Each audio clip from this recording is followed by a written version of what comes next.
Vancouver real estate agent Clarence DeBell shows a multi-million-dollar house in West Vancouver. He expects an offer from a Chinese buyer. That's because many of the high-end homes DeBell represents have been sold to Chinese clients. He says the current wave of Chinese buyers entered the market in 2011, a year after Vancouver hosted the Winter Olympics. There were Chinese buyers and cars knocking on doors, buying this, buying that. The market, everyone, their sales doubled that year. According to the Real Estate Board of Greater Vancouver, the benchmark price for a home in Greater Vancouver rose 63% from January 2011 to July 2016.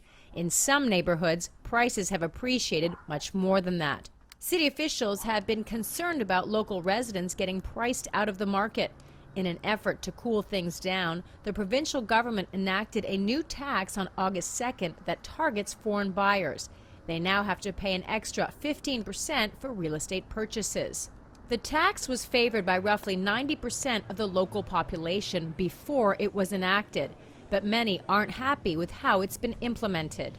It was an egregious abuse of political power to not grandfather past transactions. Not grandfathering existing contracts resulted in many prospective buyers pulling out of deals, despite potentially losing their deposits. And sellers who committed to other homes are now in a tough spot. That said, DeBell says his business is booming. Since the tax, my business has increased. I've had more showings and more deals than I had than the previous 8 to 10 weeks. There is a large percentage of Chinese buyers who are okay with paying the 15% tax. For them, it's the cost of just purchasing a property in Canada. But other agents like Steve Saretsky, who specializes in more moderately priced downtown condominiums, is feeling the effects of the tax. As soon as the tax came out, it really just put like a screeching halt on things. Everyone just said, oh, whoa, maybe this is going to potentially cut out a huge chunk of the market with the foreign buyers. Maybe we should wait. There's just so much uncertainty right now, so I think a lot of locals have temporarily at least stepped away. The market started cooling earlier this year, and the tax hasn't helped. Agents have reported a drop in the number of transactions. They also say there are fewer bidding wars. And the Real Estate Board of Greater Vancouver says homes are staying on the market for longer durations of time.